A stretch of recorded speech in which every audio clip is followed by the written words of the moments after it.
Atëherë ju përshëndes gjithëve që jeni bërë pjesë e këtij webinari sot. Unë jam Eneda Sheku, drejtoresh komerciale pranë Expocity Albania dhe kam kënaqësinë organizimit të këtij webinari në emër të Expocity Albania. Jam këtu së bashku me drejtoreshën ekzekutive të Expocity, zonjën AIDA. Expocity ka qenë gjithmonë i orientuar drejt organizimeve të eventeve, ekspozitave tregtare apo konferencave me fokus në sektor të rëndësishëm për ekonominë shqiptare, ashtu si vjen dhe ky webinar me fokus në industrinë tekstile, sektor të i rëndësishëm nga pikpamja e punësimit, eksporteve, ekonomisë në tërësi. Po vjoj pa humbur kohë me prezantimin e panelit. Kam kënaqësinë të kem në panel zotin Stiven Emanuels, Sipërmarrës, drejtues i kompanisë SAMWEAR Albania, prodhues të veshjeve të gatshme për sportswear, produkte që eksportohen në Evropë. Zonjën Desarta Rapushaj, përshëndetje Desart, e agjencisë AIDA dhe Enterprise Europe Network. Zonjën Brigitte, konsulente e Sipos. Hello Brigitte. Dhe zotin Vasil Kolezi, menaxheri i promovimit të eksporteve nga Sipo. Faleminderit që jeni bashkë me mua në këtë webinar sot.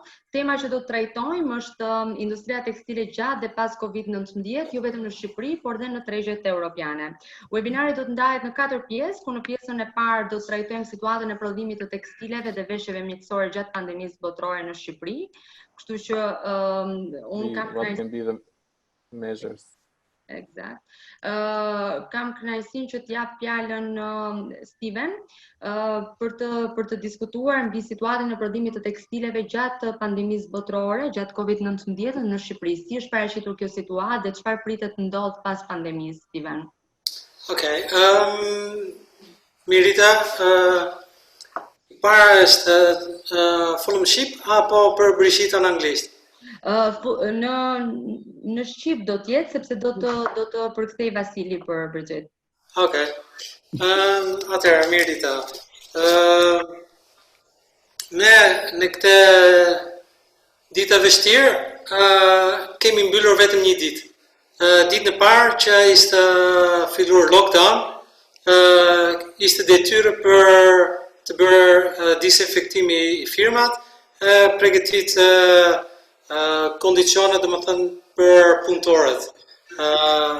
Me shumë distancë mes makinave, dorezat, maskat e të tjerat. Kështu kemi bërë gjithë këtë tjerat brenda një ditë. Edhe se si që jemi entrepreneur, kemi parë edhe rastet çfarë mund të ofrojmë klientën tonë në këtë situatët. Kështu, në këtë ditë kemi bërë sa maskat për personeli, edhe direkt kemi dërguar gjithë klientët fotografiat i maskat. Edhe brenda gjysor mosa kishte shitur direkt 1500 copë në Hollanda, edhe disa ditë më vonë kanë ardhur 10.000-15.000 copë. Direkt kemi filluar të shitur. Kështu, sepse çdo lëvizje tregu, ekonomia, tërmetet, gjërat, ka gjithmonë rastet për çdo firmë për të futur në treg edhe ofron diçka të reja. Te kemi bërë. Tani jemi arritur për të furnizuar edhe firmat e tjera për të prodhuar maskët, edhe jemi afërsisht tek 50.000 maskët në ditë, që shesëm në gjithë Europa. Stiven, në që të jemi tek prodhimi i veshjeve mjekësore dhe maskave, a ka mundësi për të zhvilluar në të ardhmen dhe sa vlerë ka investimi i kompanive në këtë drejtim? Po përsa i përket standardeve dhe protokollave të prodhimit të maskave, çfarë instruksione shkeni, çfarë ndiqni, çfarë... Atëherë, në fillim ishte qartë për mua që nuk ishin mjaftueshme maskat në 95 që janë mjekësorët. Prandaj ne kemi edhe këtë ditë nuk ishim mundësi për të blejë. Kështu ne kemi bërë maskat me pëllurat. Derisa kur ecëm 20 vjet përpara, çdo gjë mjekësore ishte bërë me shtofi me cilësi të lartë. vetëm vitin e fundit, domethënë dekadat e fundit, gjërat janë lëvizur tek disposables, një përdorës, domethënë vetëm një herë përdorës edhe hidhes, po? Derisa origjina e çdo artikull është pëlur me sotësi të lartë, po? Kështu, se jam inxhinier, edhe mos është inxhinier, edhe kështu ne kemi ndërë, ne të bëjmë si ishte si përpara, me stofit me sotësi të lartë. Qa kanë bërë pastaj klientët tonë? Klientët në Francë ka marrë maskat, ka shkuar në laborator, edhe është kontaktuar me qeveria franceze. Edhe e kanë bërë një certifikimi për artikull që ne prodhojmë. Po? Edhe me këtë certifikimi i kanë krijuar 2 kategori për maskat në pëllur. Kategoria e parë është me ndaluese më lartë se kategoria e dytë. Po?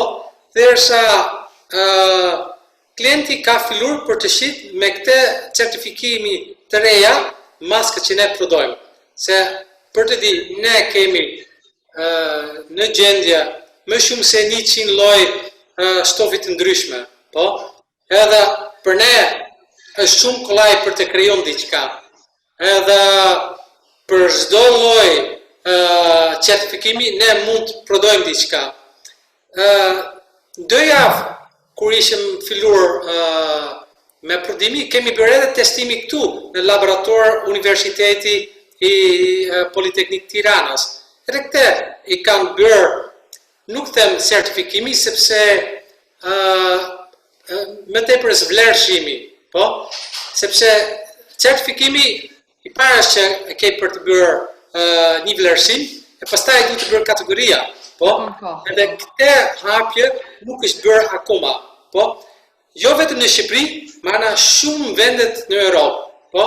Sepse ne tregtojmë maskat në Francë i para, pastaj edhe në Hollanda, Belgjika, Anglia, edhe çdo vend në EU kam vështirë për të krijuar këtë certifikimi. Po? Edhe nuk është bërë, vetëm në Francë është bërë, derisa më duket tani edhe në Spanjë, më nuk jam sigur sepse vetëm dje kam folur për të bërë shitje i parë në Spanjë, edhe këte me kanë kërkur për të prodhon maskat me pëllur që ne mund arrim për të bërë certifikimi spanjollë.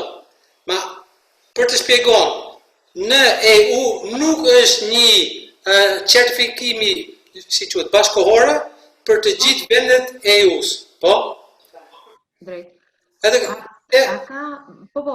jemi shumë të qartë për pjesën e standardeve, edhe pjesës së certifikimit e cila kërkon sigurisht kohë. Dhe kjo gjë ndodhi e gjitha shumë shpejt. A ka mundësi për të zhvilluar në të ardhmen në Shqipëri ky lloj prodhimi, sepse deri më sot nuk është se ishte një ndër Atëherë, teknikisht që rruga normalisht merret është Ministria e Mbrojtësisë, si është edhe në Hollandë, që kam dëgjuar, ata kërkon zakonisht certifikimi të lartë, po? Edhe në anën e spitalet shtetërore, sepse spitalet privat, si është për shembull Spitali Amerikan, IGEA, edhe tjerë, nuk kanë të drejtë për të bërë certifikimi kombëtar ose ndërkombëtar, po? S'ka kuptim. Derisa me spitalet shtetërore bashkë me Ministria e Mbrojtësisë, ata mund kërkojnë ose stabilizojnë një standard, po? Edhe mas standardit është kollaj për të lidhur me Universiteti Politeknik për të bërë analizë për çdo lloj stofit, për çdo firmë që kanë qef për të bërë një artikull, për të futur në treg, thjesht dërgon tek universiteti, lërë të bërë vlerësimi, dhe pastaj ti mund them, okay, ajo stofi është brenda kategorie parë, dytë ose tretë, po? Masa për të di, domethënë, kur keni dëgjuar në fillim Trump në Amerikë, ai tha, edhe kështu ligje në Amerikë është çdo lloj stofi ose një shall njerëz duhet të vendos kur ecë në transport publike ose në ambiente të mbyllur, po? Edhe me këtë rrugë ata kanë thënë s'ka nevojë për certifikimi, vendosni çfarë keni qef, po? Ma duhet të vendosni diçka. Atë këto janë dy rruga që mund bësh, po? Shumë e drejtë. Po përsa i përket problemeve të eksportit gjatë kësaj periudhe, juve praktikisht bëni eksport. Është lidër direkt me i parë është eksporti i parë është interesante sepse në koda doganore ka vetëm një kod, është për maskat. Si maskat veneciana ose maskat që përdoren mjekët, është një të në kod. Ma për çdo njeri është qartë që te gjërat nuk janë barabartë, po? Edhe çka kemi bërë ne? Për eksporti i parë, ne kemi përdorur pëlurën i peshqir. Se këtë për ne akoma është stofi më të mirë. Në jashtë është i printur polyester e në brenda është pamuk, po? Edhe ne quhet në anglisht face towel, po? Peshqir për fytyra, po? Kaq, po? Që kur hap pakën, shikon, është stofit e pelurët, po? I keni ndryshuar emërtimin me pak fjalë. Jo, e kemi saktur emërtimin. Okay. Ajo është, po? Ishte edhe është një peshqir vogël, po? Okej. Faleminderit shumë Stiven. Do ta kaloja bisedën tek Brigitte, nuk është hera e parë që bashkëpunoj me Brigitte si konsulente e Sipos dhe me Sipon në eventet tona janë të pranishëm. Do ta filloja me pyetjen e parë. Cili është impakti i pandemisë globale në tregjet europiane dhe në tregun gjerman kryesisht, Brigitte?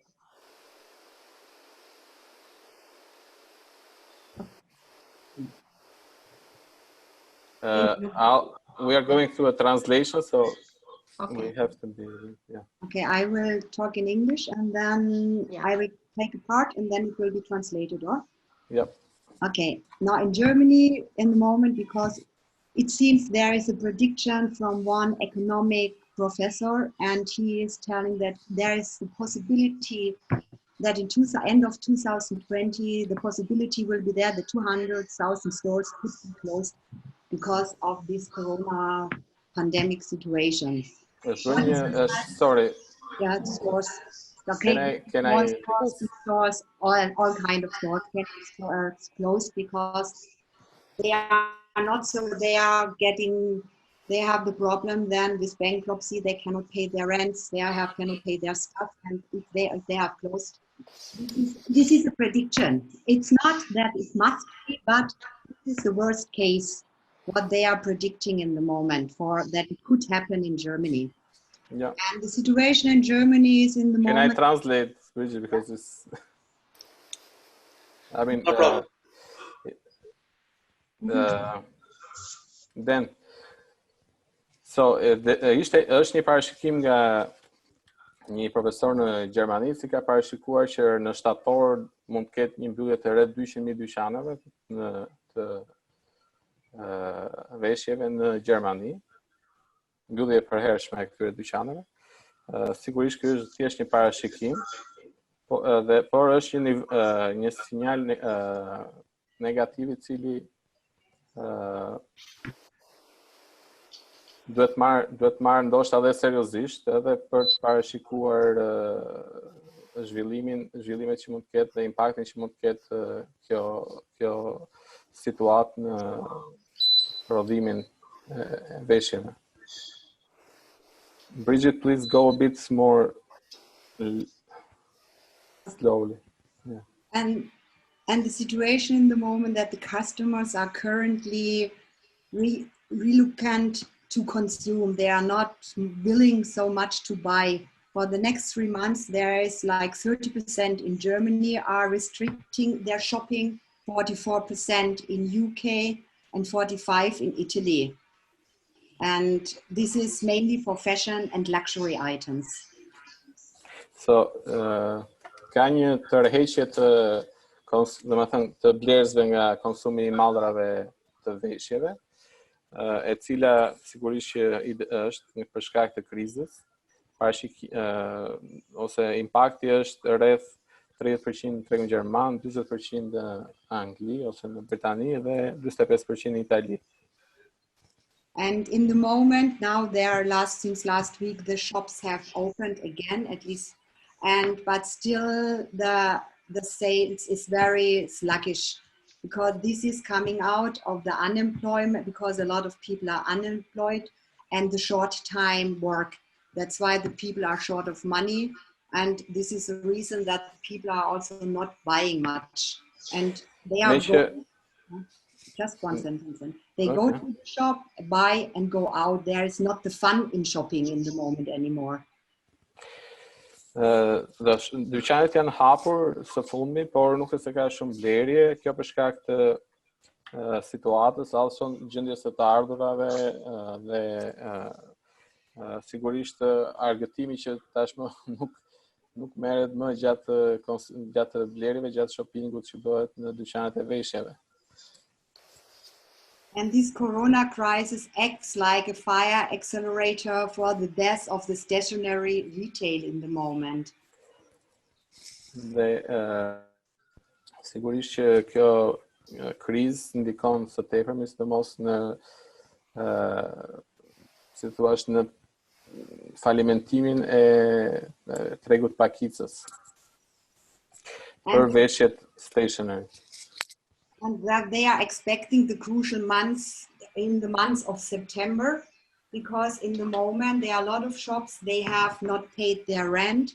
They have still the stocks from the last season in their warehouses. They have to think about now to order for the fall winter, and everything will accumulate in September then, because then they have to pay again the rent or their credits. And this could be the phase where even more bankruptcies will be coming up. Pikërisht është parashikuar që në shtator do jetë ndoshta kriza më e thellë për sa I përket sektorit të veshjeve në Gjermani. Pikërisht sepse aty do ndihet më shumë rëndesa e pagesave, si pagesa e qeras apo inventarit që I cili ka mbetur stok. Dhe është momenti që kompanitë bëjnë blerje për sezonin e ri. And the sales in the textile industry declined by a total of 12.1 billion euros until now. And by and by the end of the year, there could be 24 to 36 billion euros less turnover compared to the previous year. Efekti I rënjes së të ardhurave ka qenë 12.1 miliard euro deri tani dhe pritet që të shkojë deri 24 deri në 36 miliard deri në fund vitit. And also the e-commerce and mail order business in Germany, the turnover dropped by more than 30% in March compared to the same months in 2019. Dhe në e-commerce rënja ka qenë diku ke 30%. Krahasuar kjo me të njëjtën periudhë të një viti më parë. This in Germany, it's more than, like, for example, in UK, the online sales has declined from 5 to 20% across Europe in general and 30 to 40% in the United States. But in UK, it declined less than, for example, in Germany, because they have a better online system than Germany. They started earlier with the online system. Krahasuar kjo me tregu anglisë ka një rënje më të ulët, nga 15 deri 20% dhe në Angli në Amerikë është diku ke 20-30% rënje e blerjeve në online. But it's really to say that in the moment the consumers' buying behavior in these days is very reserved. Është e rëndësishme të thuhet që tashmë blerësit janë më të limituar, më të frenuar në blerjet e tyre.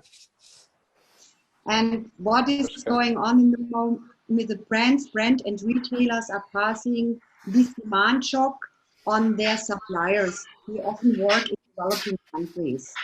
Especially in Bangladesh or in these low price or mass production countries, they are even struggling more under this crisis. Then that's why I wanted to know what is the situation in Albania also. This is maybe later on a question to Stiven. Është e rëndësishme të thuhet që në zinxhirin e vlerës, sigurisht shitsen e pakisë përpiqen të kalojnë barrën prodhuesve dhe kjo do të ndikojë negativisht edhe tek prodhuesit e veshjeve. Kryesisht prodhuesit e mëdhenj në Bangladesh apo vende të tjera që do kenë një ndikim të madh për shkak të stokut që do krijohet. And in addition to this loss in demand, factories are experiencing a supply shock also. Dhe për shkak të uljes së kërkesës, prodhuesit përballen tani me një shok të ofertës praktikisht. For example, the International Textile Manufacturers Federation reported that textile sales were down 31% on average across various regions. Because if you don't have the textiles, you can also not do the production. If the accessories are missing, this was mainly linked also if there was no fabrics coming from China, accessories are missing. Or for example, if there was no fabrics from Turkey, then this is the part that if you have no fabrics, the production also cannot go forward anymore. Everything was held up. Për shkak të krizës, sigurisht që ka pas dhe një rënje në lëndën e parë dhe në aksesor për rreth 31%.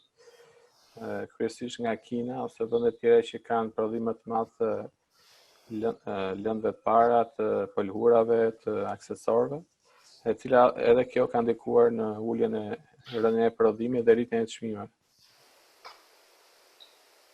This is maybe my answer for the first question. Okay. Mendoj që ishte plot. Folëm edhe praktikisht në pyetjen e parë, pavarësisht se unë kisha programuar në një pyetje tjetër struktura e tregut dhe value chain-i se si do të ndryshonte, mendoj që u përgjigja u da. Si do t'i përgjigjet industria krizës? Cilat janë tendencat? Do të jemi në krizë, parashikohet që mund të jetë me thellë parashikim më pesimist. Po si mendon si do të jetë përgjigjja e industrisë ndaj kësaj krize? Cilat janë tendencat? So since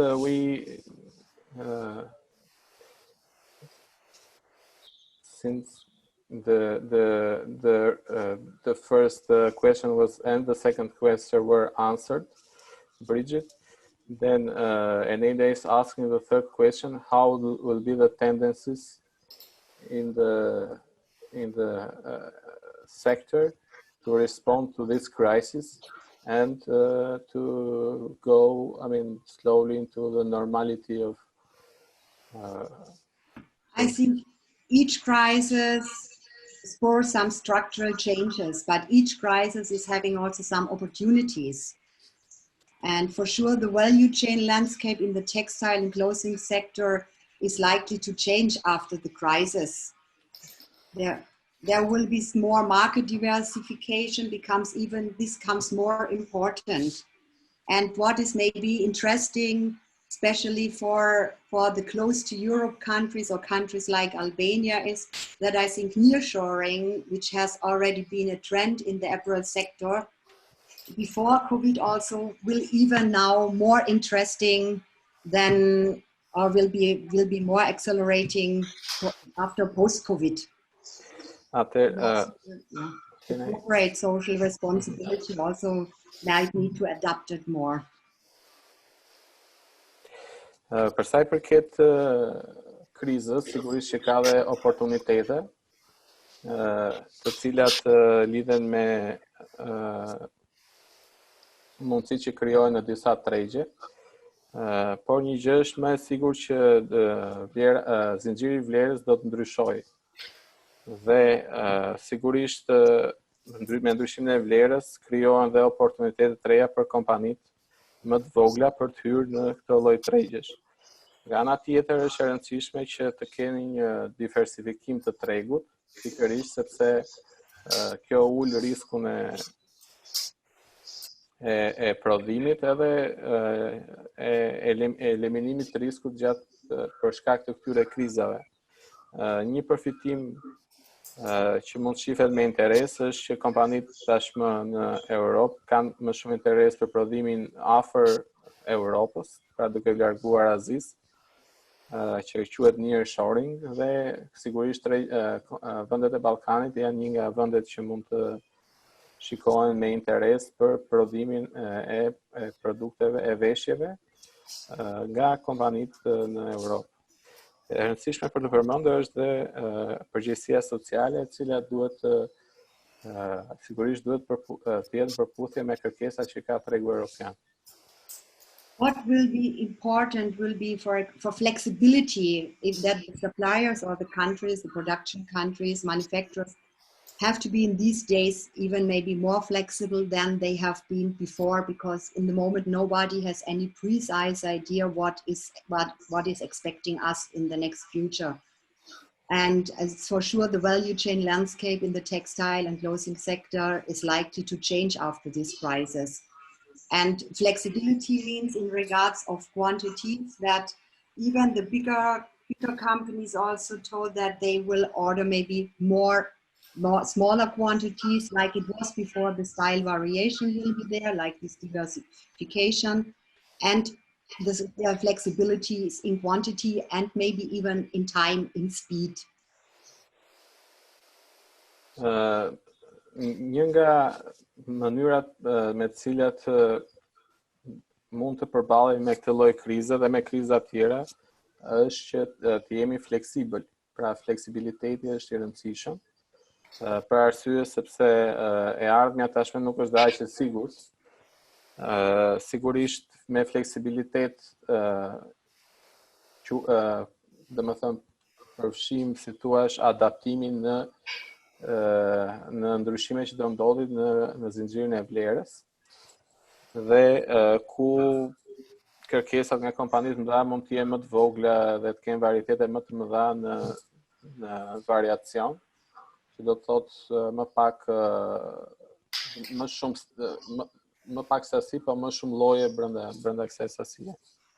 And the part of sustainability is also very important. That's why close to Europe countries having better chances, because in the moment this ecological footprint is a topic. Like you can see some that it starts in the Scandinavian countries, that there should be not the long distance traveling anymore, that they save the fuel. And that's why the close to Europe countries are coming more into the focus, because this and CSR standards also, which are in our part or close, or like in the Eastern Europe countries, are also in a better condition. These are the driving forces behind many European brands now in their buying strategy. I think we will have in future two categories. The ones which will follow more the sustainable reason, and ones maybe, okay, the big one for mass production, maybe they will come back to the old part even, who knows. But these are really the driving forces for the next future, I think, or after the post-corona crisis. Sigurisht në moment që ndodhin krizat, qëndrueshmëria është një nga faktorët kryesorë që ulin, si thua, impaktin e këtyre krizave. Kjo ka qenë gjithmonë një kërkesë nga tregjet europiane, por tashmë bëhet edhe më e nevojshme. Sigurisht përsëri ndikimi në mjedis, fleksibiliteti, përgjegjësia sociale, trajtimi i punonjësve edhe faktorë të tjerë që kanë të bëjnë me qëndrueshmërinë e biznesit janë më tepër se kur forca që do udhëheqin strategjitë e kompanive në blerje. sidomos nga vendet e Europës qendrore, veriore dhe perëndimore sigurisht. But it's also a matter of money for the long distance car flights. You have, in the moment, everybody tries to save money. And if you look from the ecological side, it's saving petrol. On the other side, it's also costs for the company if you have the long distance flights, if you have the hotels. And that's why you have to think about new ways how you will do your business, how you will start your business. Sigurisht që zhvillimi I anës ekologjike për shembull kërkon investime të mëtejshme, pra jep si thua një kosto ekstra, por gjithashtu në periudhën afatmes, në afat gjatë, kjo përkthehet në kursim për kompanit, kursim për komunitetin në përdorimin e turimeve. And what is another important point is transparency. Transparency in communication through as well as planned social media strategies, which is quite often missing. In the moment, I think in a lot of countries, it's even missing that there is not the real online platform for the visibilities of all of the companies. And I think this is a big topic, this transparency, that the companies should be visible, that they could be found. They should work on their websites. They should work maybe on social media strategies, because transparency and visibility is a very big topic. Sigurisht transparenca është një faktor tjetër I cili ndikon lehtësimin e ndikimit të krizave në përgjithësi. Transparenca në komunikim për të kuptuar se sa çfarë ndikimi ka kriza, secila nga kompanitë kontribon në eliminimin e kostove për komunitetin, për zhvillimin e teknologjive të reja, për mënyrën se si bëhet biznesi në mënyrë sa më përgjegjshme. Dhe se si kjo komunikohet përmjet media sociale. And there are also there are two tendencies, like this reshoring that even production comes back to the country like France or Germany. And the other option, what I was telling, which I think is even more stronger, is close to Europe sourcing. Because in the moment, like in the German government subsidized also German company to restart production, especially for medical protective clothing and masks, that even car companies or like Mercedes producing masks in the moment. And this was not happened before anymore. And they get even some financial support from the government for that. In France, for example, the old French denim company, they just duplicated their production capacity and all fabrics coming from France and Italy. But this is more for the luxury market. Një nga tendencat që është vënë re gjatë kësaj krize është reshoring ose kthimin I prodhimit në vendin e origjinës ose vendin ku do përdoret. Kjo ndoshta edhe për shkak të mbylljes kufive dhe dhënies së një përparësie kompanive që operojnë brenda një njësie gjeografike një shteti praktikisht. Kjo sigurisht është bërë me mbështetjen edhe të shtetit, duke rikthyer prodhimin në Francë dhe Itali, dhe sigurisht qeveria gjermane ka mbështetur kompanitë po ashtu gjermane që të rifillojnë prodhimet e tyre për shembull për veshjet mbrojtjes mjekësore apo maskave. And also, what is another trend which was starting already is a second-hand clothes market. And this vintage shop or the fashion resale market was last year $18 billion, and for 2021 the market is expected to reach 33 billion of US dollar. Një tjetër tendencë është vënë re zhvillimi I tregut rrobave të përdorura, Për shembull janë disa website si Vinted or ThreadUp, të cilët tregtojnë këtë lloj produktesh. Rimarketimi i këtyre produkteve ose të cilat kanë bënë me fashion ose me modën, kanë patur rritje të vlera të konsiderueshme si. Meqense jemi këtu tek pjesa e shtetit edhe reagimit, kemi Desartën, eksperte të agjencisë AIDA, siç e prezantova edhe më parë, e cila do të na flasë çfarë po bëhet realisht në Shqipëri, cilat janë paketat e mbështetjes, ndoshta jo të dedikuara për sektorin e tekstileve, po për këtë lloj kategorie biznesesh, është paketa financiare 1 dhe 2, garancia sovrane 2 dhe përfitimet që kanë pasur ka pasur sektori ndaj këtyre paketave ose çfarë pritet që të kenë në të ardhmen. Përshëndetje të gjithëve, faleminderit kush po na ndjek dhe është bërë pjesë e këtij webinari. Do doja ta nisja me një përshkrim shumë të shkurtër në lidhje me sektorin e tekstileve. Është një nga industritë që ka peshën më të madhe në eksport në Shqipëri, nga të gjithë grupëmadhrat që eksportohen. Duhet theksuar se 71% e eksporteve të sektorit të tekstileve shkon drejt Italisë, dhe kjo bën edhe sens për faktin pse ka pësuar krizë, duke qenë se është shumë i varur nga shteti fqin, që është po pra në këto kushte të vështira të prekura nga pandemia. Gjithashtu duhet theksuar edhe që pjesa më e madhe e bizneseve në Shqipëri operojnë në sektorin e tekstileve, operojnë me cikël jo të mbyllur.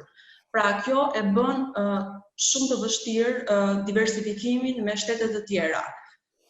Për evitimin e kësaj krize, do thoja që do ishte shumë mirë diversifikimi i produkteve dhe i tregjeve të reja, duke qenë se dhe shumica e bizneseve, siç e përmenda, operojnë me cikël jo të mbyllur. Pasojat kuptohet kanë filluar të ndihen në muajin mars, ku shumica e këtyre bizneseve u mbyllën për shkak se paraqesin një rrezikshmëri të lartë, duke qenë se edhe numri i punonjësve është tepër i lartë dhe punojnë në një ambient të mbyllur. Do doja të ndalesha pak te fokusi i agjencisë AIDA dhe rolin që ka në ndihmë të bizneseve në këtë situatë të pandemisë. Fokusi i AIDA-s është rritja e konkurrueshmërisë së sektorit privat dhe që nga koha e pandemisë deri sot është punuar vazhdimisht për të gjitha pyetjet dhe shërbimet që ju janë dashur sektorit të tekstileve dhe jo vetëm. Kryesisht ka ndihmuar në gjetjen e partnerëve të rinj, në mënyra të reja inovative të punës që janë kushte të domosdoshme në kohët dhe në ditët e sotme, por jo vetëm, edhe në promovimin e produkteve dhe shërbimeve të këtij sektori në nivel tërkombëtar, ndërmjet panajreve që ka realizuar, kuptohet, përpara periudhës së pandemisë, ndërkohë që së fundmi janë bërë vizibël shumë platforma virtuale që operojnë për sektorin e tekstilit edhe të modës dhe dizajnit, duke i ftuar të gjitha bizneset shqiptare që operojnë në këtë sektor të jenë pjesë e këtyre platformave virtuale, të cilat kanë fokus jo vetëm takimet B2B për të gjetur partner të rinj dhe për të diversifikuar tregjet në këto kohë pandemie, por edhe për të shkëmbyer ide dhe mënyra të reja inovative për zhvillimin e biznesit dhe aktivitetit të tyre në këtë kohë pandemie. Në lidhje me paketat financiare, siç edhe ju e përmendët, paketa financiare 1, paketa financiare 2 dhe garancia sovrane së fundmi, këto paketa kanë patur në fokus të gjitha bizneset, duke futur këtu edhe sektorin e tekstileve, kanë qenë kryesisht për ndihmë të pagave të punonjësve, me përjashtim të garancisë sovrane 2, e cila ofron kredi për kapital qarkullues dhe për mundësi investimi për të gjitha aktivitetet tregtare të cilat janë prekur nga pandemia COVID.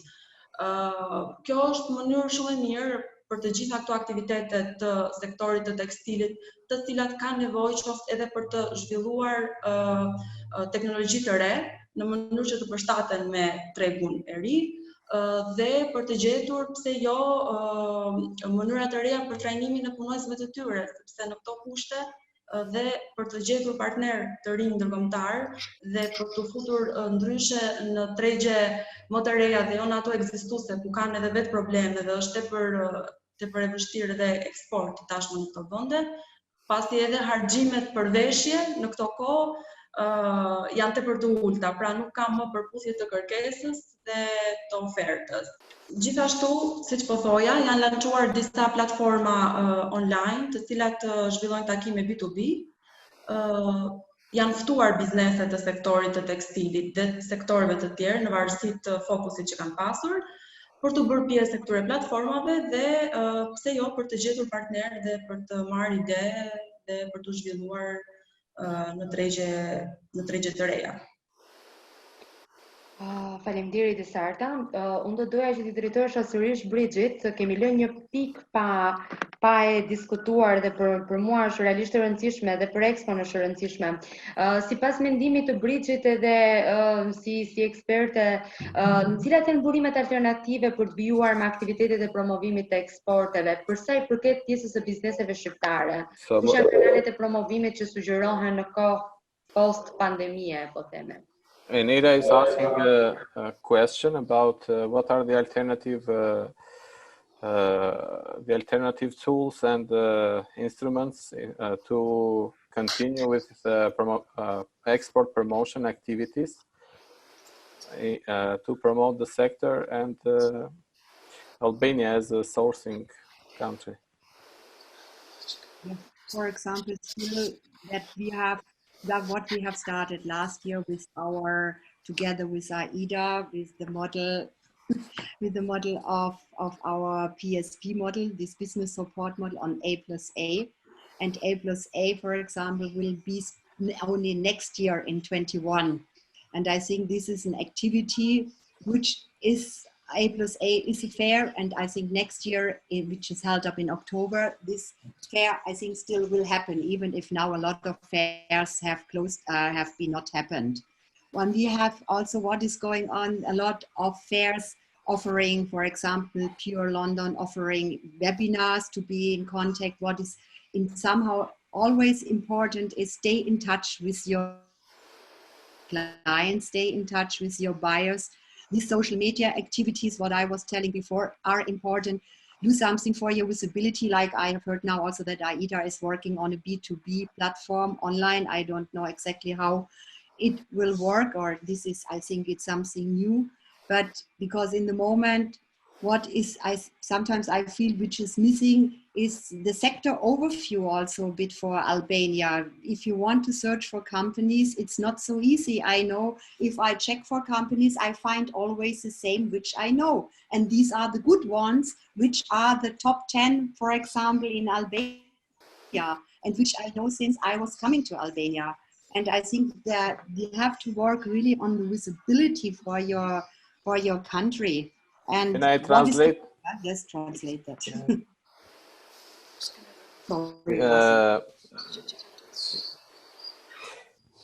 Për sa I përket, unë mund përmend, thot Brigitte, bashkëpunimin që kemi pasur dhe me AIDA-n për organizimin e panelit A+A, që është për rrobat e punës dhe për pajisjet e punës.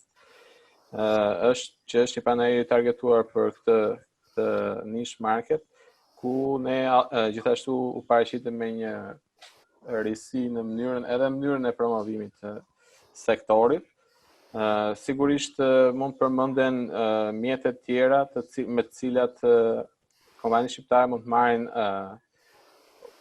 në fillim mund të mësojnë për tregjet të reja, si mund të jetë Anglia, për shembull nëpërmjet Pure London Origin, apo dhe tregje tjera dhe të marrin kontakte me kompani që ndodhen në këto vende.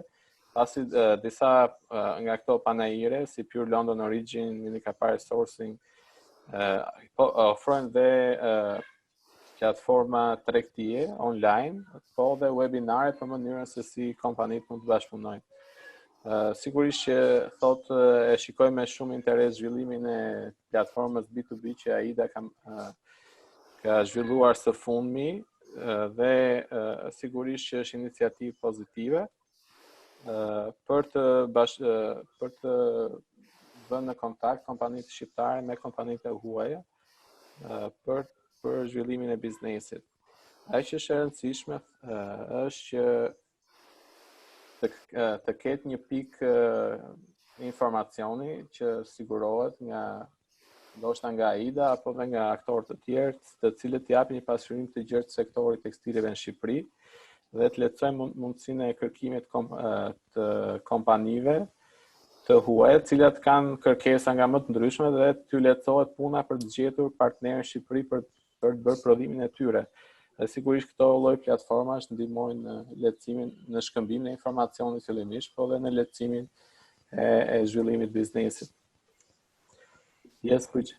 Okay, now this is the first like a kick-off webinar what we have done with Albania, and we discussed also maybe this could be together with AIDA to think about for another virtual roundtable where we can have maybe the voice of the industry also and AIDA and the companies, and maybe also that we can get buyers out of different, maybe 2-3 international buyers on the round table to get the voice of the industry, to see what is the direction, what is going on now post-COVID, also to have the common understanding. I think this is always interesting, and it's a matter of trust building also, and it's also it's a tool for better understanding, that the buyers understand a country and the supplier side and vice versa. Yeah. Brigitte thot që ky është një hap I parë, një webinar I parë për sigurisht shumë I vlefshëm për të filluar një debat apo dhe një bashkëpunim ndërmjet aktorëve të ndryshëm. Dhe sigurisht do ishte me interes që kjo të zhvillohej më tej, mos lihet deri këtu. Sigurisht ne do bëjmë të pamundurin që në këto lloje aktivitete, të cilat tashmë jemi të detyruar të bëjmë online, të ftojmë edhe aktor, institucione apo dhe kompani private nga Europa, nga Gjermania apo nga vende të tjera, të cilët mund të kenë interes për të shkëmbyer informacion, për të marrë kontakt me aktorë të ndryshëm të prodhimit në Shqipëri, pasi dhe ato kanë të njëjtat probleme, dhe sigurisht për të lidhur pse jo dhe kontrata biznesi.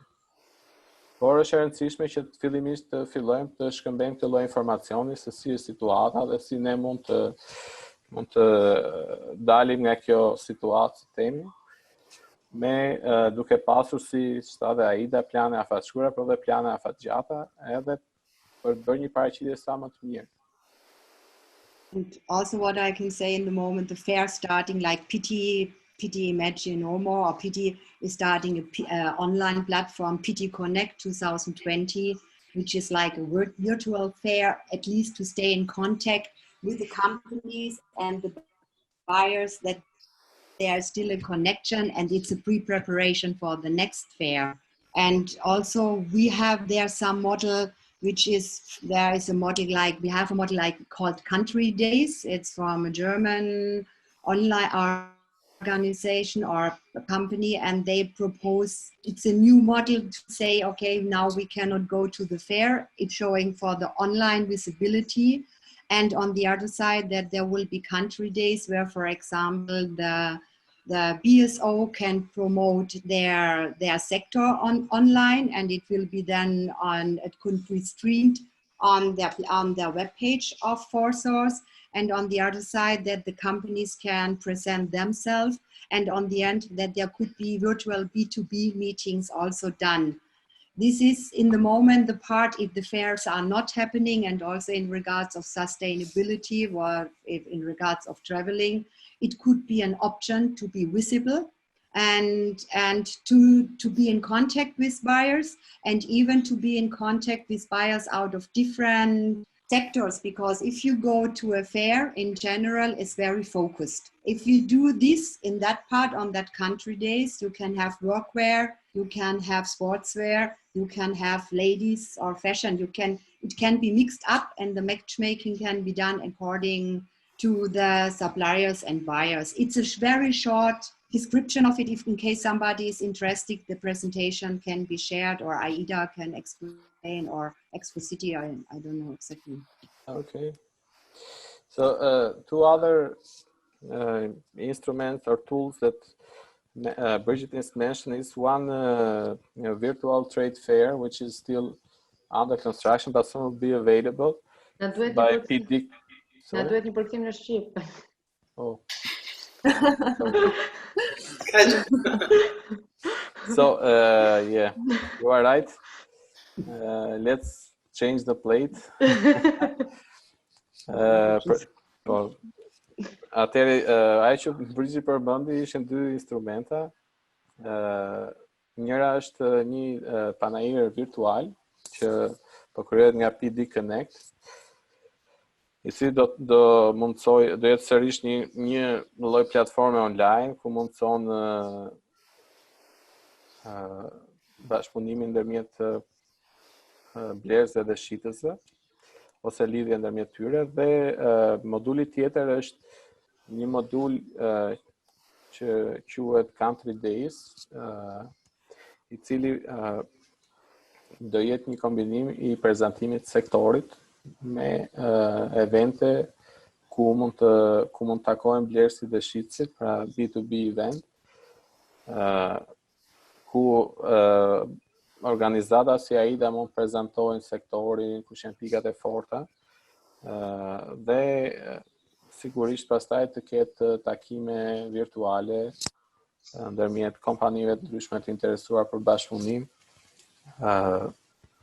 Sigurisht panajiret në përgjithësi janë panajiret reale, domethënë janë më të fokusuara, ndërkohë që këto lloj mjetesh t'i japin mundësinë që ti të ofrosh një platformë më të gjerë dhe një segmentim më të gjerë të tregut që mund të marrë pjesë.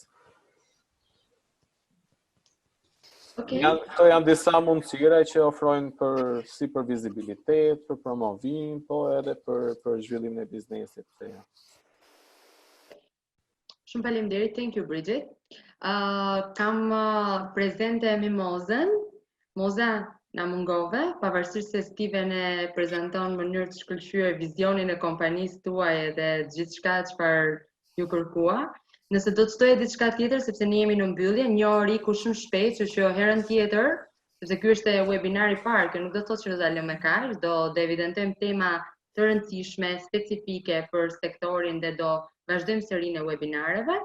Nëse ka diçka për të prekur tjetër nga ty mos së fundmi? Atëherë unë shkurt do të bëja, përpara kërkoj falje, nganjëherë ka prishje që nuk i llogarit dot.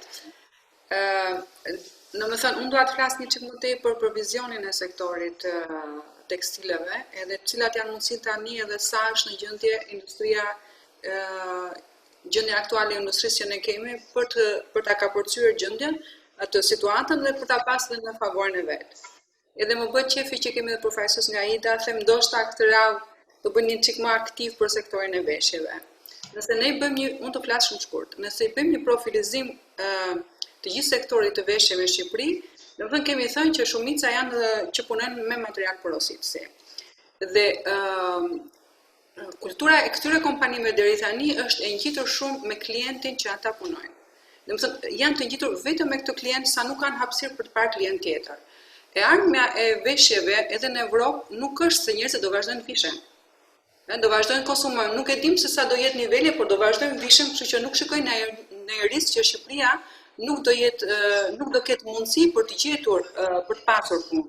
Riskun që unë shikoj është që sa do jenë të gjendje, kompanitë ekzistuese të amortizojnë marrëdhënien me klientin aktual, sepse mund të prishet marrëdhënia me atë klient për shkak të historisë së klientit, dhe sa do jenë gjendje të përshtatën për gjitjen e një klienti tjetër.